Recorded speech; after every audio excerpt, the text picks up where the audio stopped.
This is the Winning Plays Podcast on the CLNS Media Network, the leading online provider for the NBA's winningest franchise. Brand new edition of the Winning Plays Podcast is back. Chris Forsberg of NBC Sports Boston is here. And I don't know if this is an emergency podcast, Chris, but if you looked at the beginning of March, make a hot prediction about what was supposed to be going on with the Celtics team right now. Grant Williams just not playing would be pretty low on that list of potential possibilities, I'd say. Yeah, and I feel the emergency designation is correct, because as soon as you texted, and normally you'll be like, hey, can you just jump on the pod? But it was like, can we talk about Grant Williams? And it's crazy that that's the biggest story in Celtics land right now, but it is unique. First time in 2 years, he's got a DNP. The thing I want to throw at you to get the conversation rolling is, so Mazzulla initially tried to like brush it aside and said matchups, and then I don't think his follow-up answer was any better. No. I mean, is it just like Grant has not been particularly crisp for a couple weeks now? He had a really bad February. I mean, is that just the bottom line, that maybe they're trying to spark him a little bit with this, or do you buy Mazzulla's suggestion that they wanted more offensive spacing by benching the guy who shoots like 45% from the corner? It's so true. So this is like, for writing last night at Mass Live and this morning in preparation for this, I poked around. I mean, like I just wanted to look at Grant closely, because I feel like, he's fallen through the cracks, but it's just like, Grant's going to play for 20 minutes. But then we had that 6-minute game in Indy, and that was like, But Sam Hauser really had it going in that game, and they were, so you could explain that away, being like, oh, that's a one-time thing, And they have size too. Miles Turner, right, exactly, right. If you're worried about a size as an issue, okay, I'll buy that. Right, but now this is like, okay, this is something that they're clearly tinkering with, and I think you nailed it. First of all, just he's stunk in February. I didn't realize how bad he was. 33% from the field, 32% from three. The on-off stuff was not great. Did you see that? Like the Celtics were plus 15.5 in non-Grant minutes for a net rating, and like 0.5 in his minutes. Like that's swing from best team in the NBA to the Brooklyn Nets. So it's quite the swing. Yeah. So I do believe that experimentation is a part of this, in terms of figuring out what you have with Muscala, figuring out who he can play with, figuring out if he can play at all in the postseason. I think is going to be, part of the trial and error right now. With that said, this is a situation where there are Grant, when he is not hitting shots or just isn't reliable offensively, if that is your strength as a team and you have alternatives, then like this is a consideration I didn't expect him to make, but I don't know. I guess it does make sense to like see what it looks like. I don't know. Yeah, and I'm okay with it if it's sort of like, hey, Grant, and I'd be interested to know if they went to him and said like, hey, you might not play tonight. Like, are you open and honest like that, or is this more like, all right, dude, you've just not been good, so we're going to send a little message with it? I'll say this too. Like, I think it bears mentioning up high in our conversation here. Like, Grant was one of the first dudes off the bench cheering and supporting Hauser, and like I think that's important too, because sometimes I look over at Peyton Pritchard and I see him like biting his nails and like sipping his coffee, and I'm like, I feel bad for the guy, but more often than not, that's not fair to Peyton too. Like he's been a good teammate. But there's two ways you can approach that downturn in minutes. You can be like pissed about it and sulk a little bit, or you can just sort of be a good teammate and hope that you get your opportunity again soon. So credit to Grant for being out there. And we'll see. Like, it's just, I wouldn't, by the same token, I wouldn't be surprised if he gets thrown in there for 30 minutes in the next time out, and just to see if he learned anything. But I just don't love that Mazzulla kind of the way that he explained it away. And I just like, if you are just experimenting, just say it. Just be like, you know what? Like, we just got Muscala. We're trying to figure out if we can play him. And, sometimes that's going to bite into Grant's minutes. And that's why for 2 of the last 3 games, he just hasn't been a big part of this rotation. To say it was matchup. So I went back to that first, so Grant was suspended for the first Cleveland game for the ref bump. The second one, the Mobley and Allen were like 2 of 3 shooting against him, but I think the Cavs were 4 of 12 overall based on the NBA's tracking. That's like not an egregious number. 33% shooting against you is pretty good when you're undersized for that match, but he's actually very good against Donovan Mitchell based on the tracking. So I don't think it was necessarily matchups, although I get it. Like, you don't want an undersized guy out there against their size. The other part of it though was that like, we wanted we didn't want to switch, and we wanted floor spacing. I mean, did you look at the numbers for Muscala and Hauser in the primary lineup? They were 1 of 8 from 3 in that group. So it didn't work if that's the question. I do think like Muscala held up better than I thought he would, and they certainly tried to target him and Hauser. And maybe I guess I fall back to what you said. I think ultimately it had to be like, can this work in the playoffs? And like, let's just get a look at it against a legit playoff caliber opponent and judge it. And the side benefit is maybe Grant comes back with a little motivation. Yeah, there's no doubt in my mind, at least. Like, I mean, even with Grant not playing, Muscala only played 11 minutes. Hauser played 9 minutes. You still play. I mean, Robb and Al were amazing in this game. Yeah. So there's by no means are you saying they should have played them like they needed them in this game for a lot of it. But at the same time, like you want the bench playing more right now anyway. When you have a serviceable guy in Grant Williams, like there is space for Grant and Muscala to play more minutes if Robb is playing 25 minutes and Al is playing 28 minutes. So that I don't expect to be a long-term thing, but I don't know. Maybe this is Joe Mazzulla tightening things up right now with his rotation and being like, how are we going to make this, make sense in these last 20 games? Yeah. And I think the other thing is I start looking ahead at the schedule, and there's going to be a bunch of, back-to-backs looming, I think 4 more. And so Al's not going to play the second night. So there's going to be opportunity for all these guys to play and kind of find their way. But to me, I look at it 2 ways, looking at Muscala, trying to figure out how this works. And look, part of bringing him in is you got the ability to go bigger more often. And Hauser's been so good, he's going to play. So those 3 got to sort of state their case over the final 20. I don't think it's the worst thing for all those guys to have some motivation to show what they can do. It's just jarring because it's Grant, who we just sort of have come to think of as one of the primary bench guys. And, one of the guys, you think about how good he was in the playoffs last year with defending Durant and defending Giannis and the game 7 against the Bucks. And he wasn't great in the finals, but no one was. And so it's just a little bit jarring that it's him kind of falling in. And yet you look at the play over the last more than a month, really, and it just hasn't been on the level. Like, does Grant just need to get back to basics here? Sometimes it does feel like he's been trying to do a little too much, show like he can attack closeouts now. And that's been, either turnovers or poor shooting. I mean, obviously shooting 32% or 33% for the month is indicative of that. Does he just need to go back to the corner office, go back to defending? Is this a reminder of like, how Grant Williams made his name and well, should be making his money? Yeah, with everyone back healthy, that honestly might be the simplest thing or the easiest way for him to get, to re-secure that spot. The turnover, like he's clearly trying to do more. He's like trying to add to his game. It's a contract year. Like some of it has worked. I feel like the dribble drive stuff has been a nice welcome addition.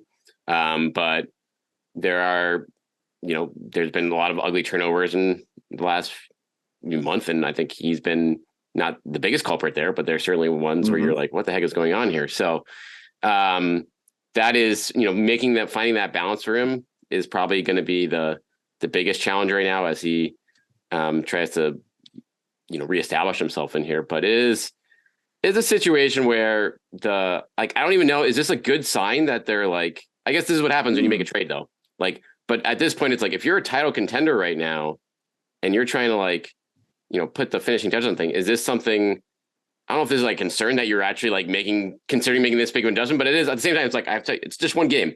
Like, you can get back out there and everything could be fine. And that's, I guess where I'm at. Like, I know we are prisoners of the moment, and we always sort of, and it's like our job to overreact to one game. And I do think it's just as likely again that we've seen this time and time again where we got guy gets a DNP, we sit here and freak out for 24 hours, and then he plays a ton of minutes the next time out and usually plays good. I do think it's very, we keep saying, or at least I keep saying that Joe Mazzulla is very Brad-like. And one of the things Brad very often did was even late in the seasons, keep tinkering with lineups, trying to figure out like what works. And I'm not opposed to that if it doesn't come at the expense of winning. I mean, the finish of that game last night was less than desirable, and you really should have. Hey, it's a clutch, another clutch win. What are you talking about? Just stacking them up.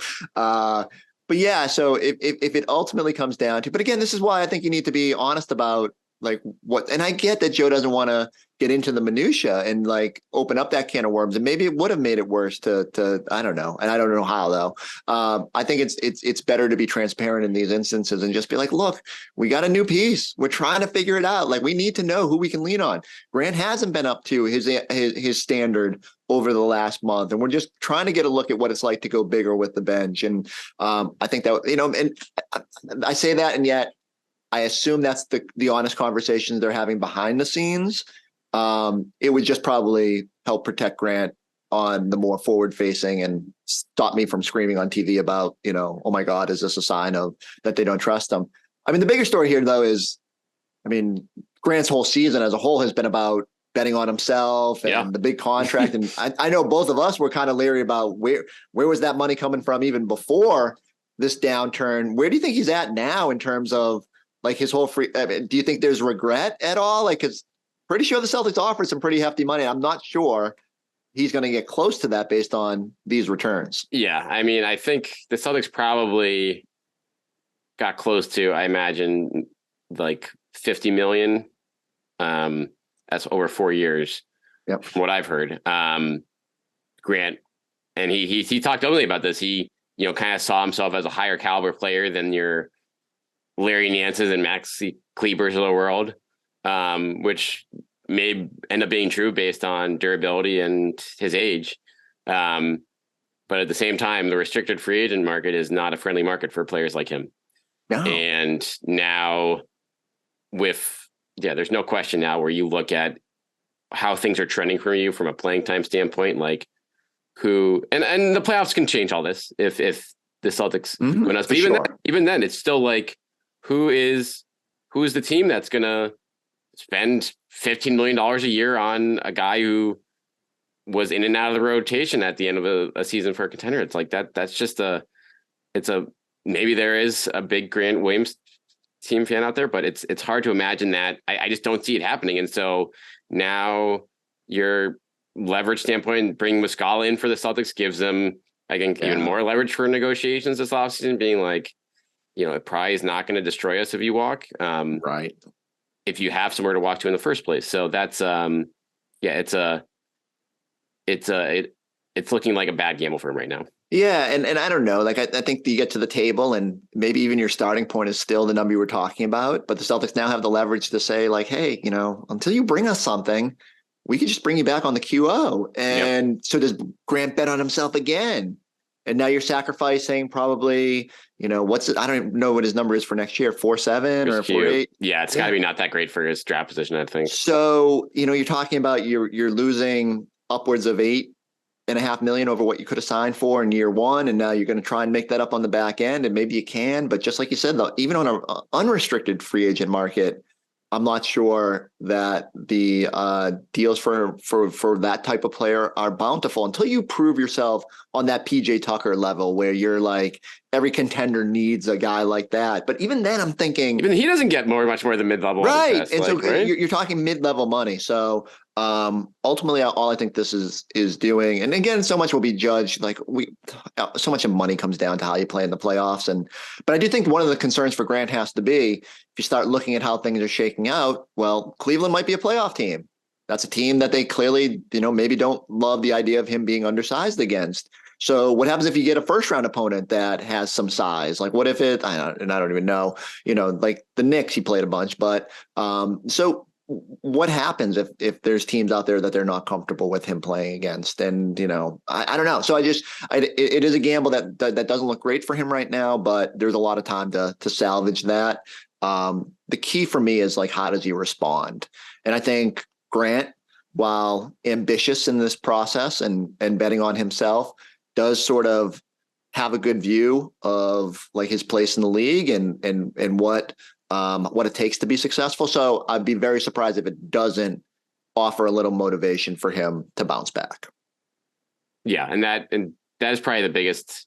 And you brought it up, just him on the bench, like just being a cheerleader for everyone. Like he's everyone's biggest advocate on that team right now, as far as whether you're a star or whether you're Luke Cornett, who has been lost in the shuffle here as well. We haven't even talked about him, but just I mean, it really is crazy how the Muscala addition has just thrown the rotation into complete flux. I mean, even like Hauser emerging at the same time as Muscala shows up, it's just sort of added a wrinkle to everything. And I guess it's a good thing when you have to try to figure out what your best bench lineups are. That's a good sign for your depth. Certainly a problem they didn't have a year ago when they didn't trust going beyond Grant and the 8th slot of the bench. So yeah, I'm okay with a little bit of experimentation. I guess the flip side of it would be, this is the part where they launched last year, and really like even earlier.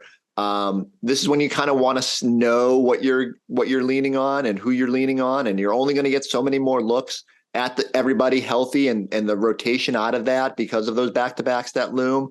So I hope that if this is a figuring out process, that it's a quick figuring it out process, because the Bucks aren't losing, and you've got to figure out how to kind of get your mojo back. Yeah, what are they at? 16 in a row now? Like, what are they? 16 in a row for Milwaukee. And like, look, the flip side of the argument is like your biggest rival had to win 16 wins in a row just to slide ahead of you by percentage points. And yet, I do think that matters. And if you had your druthers, you'd rather see Philadelphia and Milwaukee beat up on themselves in the second round. So it's going to be a storyline that will linger throughout the year, and especially March 30th when we go back up there and that big showdown. I think the bigger thing is like, no, I know this is the Grant episode, but just we're done with Grant. All right. Well, in general, how are you feeling about this team? Like, I guess the thing that's been gnawing at me a little bit is I just don't feel like, and they had stretches last night where we saw it, like they can turn it up when they need to, but just feel like they, for the better part of like this entire new year, so since January 1-ish, just haven't had that swagger, like that sort of the mojo that we saw at the start of the year. And part of that was they just were making everything, and the offense was historic. But I need them to kind of, as the Bucks turn it up, kind of waiting for the Celtics to do the same.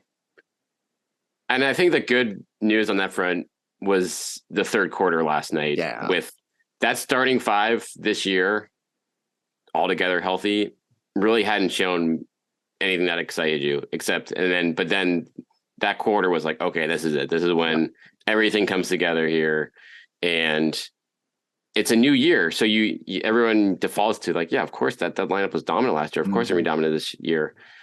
New coach, new, adjustments, not a new system really, but like some tweaks, and definitely a more offensively minded group where there's plenty of time for that group to, regain some of their chemistry, but we hadn't seen much of that yet. So the fact that they were able to do that against an elite opponent like Cleveland, I think was a really good sign.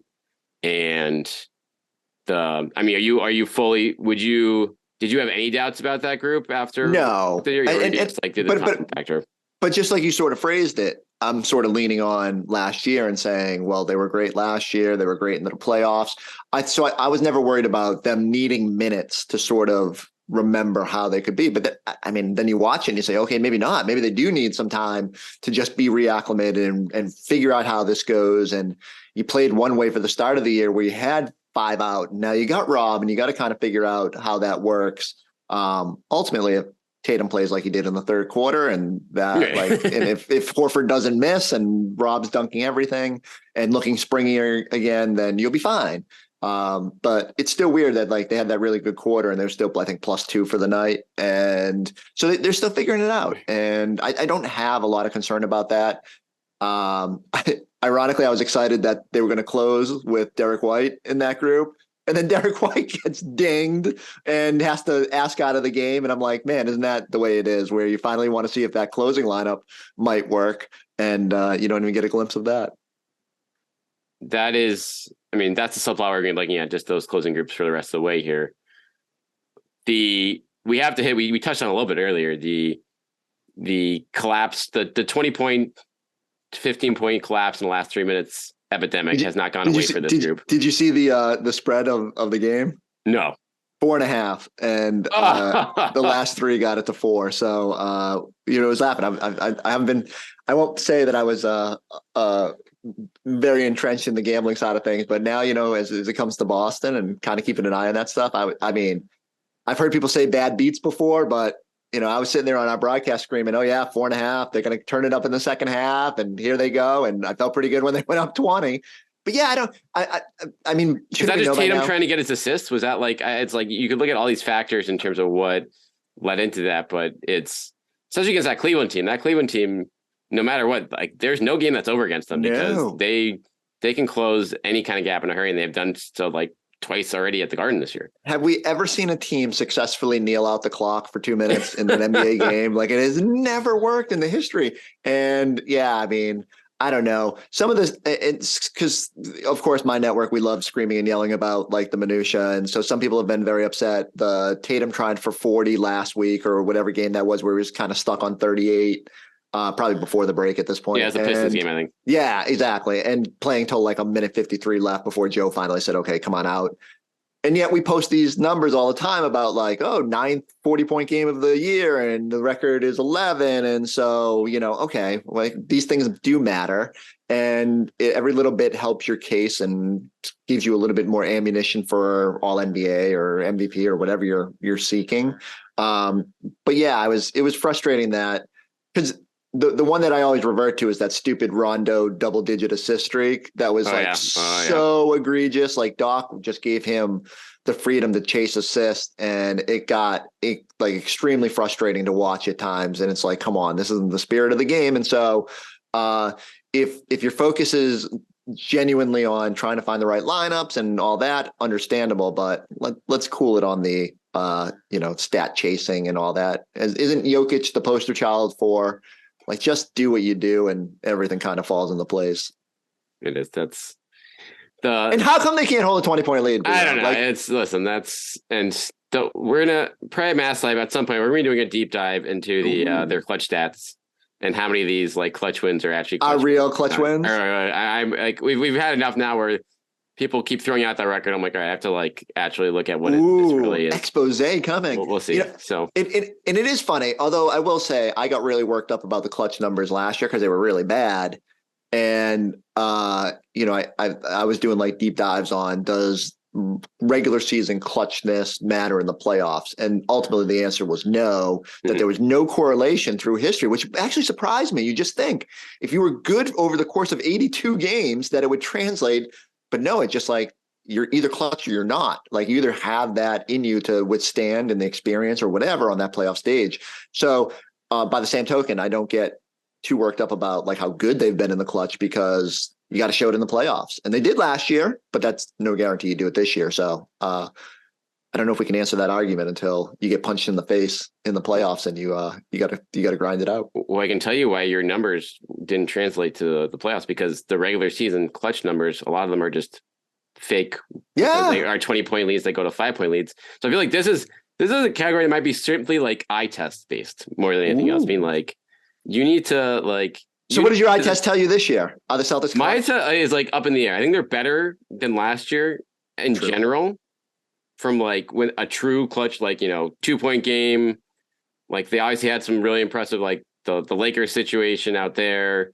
They've had a few games where they were able to separate in tight games late, but they've also had a bunch of ugly losses. I mean, Toronto, I think, is another really good one out there. Yeah. When they were shorthanded, but then you also have a few rough ones, which again, some of them came with shorthanded personnel, so you can't really how much you play into that. But it's I think five of their 9 crunch losses are overtime, right? Right. Like, so that's exactly. And some of those games were all weird. The shorthanded in Milwaukee, the 2 games against Cleveland without Robb, and yet I could probably dismiss half of their wins too, because like you said, they either just fumbled it where it got to hit the clutch criteria, or they just they were up 7 and got close for 2 minutes or a minute out of that stretch.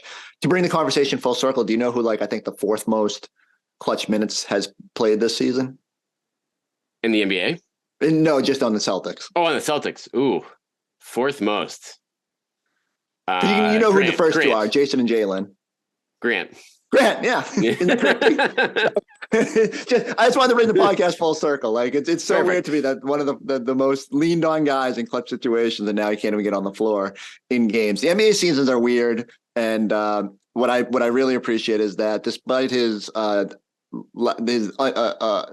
desire not to talk about it, Joe Mazzulla has given us content to get through this sleepy Thursday. Thank you, in Joe. March. Spice it up. All right. Make sure you are following Chris at NBC Sports Boston, Celtics Talk Podcast, Celtics pre and post game live on the website as well. He is everywhere these days, and we appreciate him hopping on as always here. And we'll see you back against the Brooklyn Nets on Friday night. And here's a hot take right now. Ooh. Brooklyn Nets not even making the playoffs at this point. Like they lose the play-in game. But that means the Celtics are going to struggle against them because they always play down. That's true. That's a good point. All those long wings. I'm already ready to be panic mode about the Celtics playing bad against the Brooklyn Nets as a potential play-in winner versus first round matchup. The Nets will never be far from annoying us in some way or form.